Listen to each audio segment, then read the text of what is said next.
Okay, so now that we have our basic project, if you want to call it a project, set up, we've got some different files, they're all connected. And if you skipped the previous video and you just wanted to, follow along with the Webpack portion, I don't blame you. Just make sure you download the end result of the previous video. There's not much there, it's just a couple of files with a class or two, some functions we're exporting, and then we import it all together in our index file, and we call it all. Okay. So in order to use Webpack, we have to install Webpack along with quite a few packages. So I'm going to go ahead and do that here. We'll install them. I think it's easiest if I just do them all at once instead of individually. So let's just do an npm install, save dev, Webpack. And then to use Webpack, we're also going to want Webpack-CLI.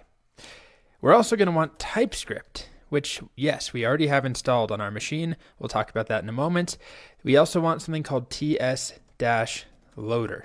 And there's another package or two we'll install later as we enhance our Webpack setup. But for now, this is all we need. All right, so Webpack, Webpack-CLI, TypeScript, and ts-loader. We'll hit enter, and it might take a little bit. So let's talk about what these each do. So Webpack, hopefully we know what Webpack does or what we're trying to do with Webpack. It is the module bundler. However, in order to use Webpack from the command line or to call it from within our package.json, we also need Webpack CLI. So those go together. This is the command line interface for Webpack, so you can't use that unless you have Webpack, but it doesn't come as part of Webpack. They're separate packages. So that's the first two things we downloaded. Oh good, it finished. Then we downloaded TypeScript. Why do we need TypeScript if we already have it on our machine? I can run TSC anywhere, right? No problem. Well, the reason is that it's a good practice to include TypeScript in our package.json, specifically what version we're working with. So if somebody looks at this, someone downloads this, they know for sure they have to have TypeScript. They can npm install and get this particular version, and everything will play nicely. Instead of just assuming someone has TypeScript on their machine, we're freezing a version. We're saying, here's exactly at this moment in time what we're using.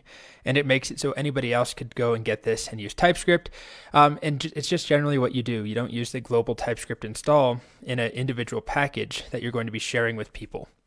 So we install TypeScript, and then we have the missing piece, which is ts-loader. I have that open somewhere here. ts-loader, TypeScript loader, is the middleman between TypeScript and Webpack. It's actually a relatively small package. What it does is it is going to call TypeScript, basically call the tsc command, and compile our TypeScript into JavaScript, and then hand that over to Webpack, which will then bundle everything together. So we have to have that intermediate because Webpack doesn't know or care about TypeScript on its own. And there's a bunch of different loaders, different packages for Webpack. We're not limited to TypeScript. We've got some for files, for JSON, loads and transpiles a CSON file. Then we've got other transpiling, so Babel, Bubble, there we are, TS loader, CoffeeScript loader, templating, Pug, Markdown, React Markdown, styling, we've got CSS loader, less, Sass, stylus, view loader, Angular template loader. So these are all going to interface with Webpack from some other language or some other thing like TypeScript or CoffeeScript or Sass or something like that. They act as the middleman between that other tool and Webpack. All right, so we have everything installed that we need. These are dev dependencies. It's not the end of the world if you put them under dependencies, but I would move them because they're not going to be needed for production. These are just dependencies that we rely on in development.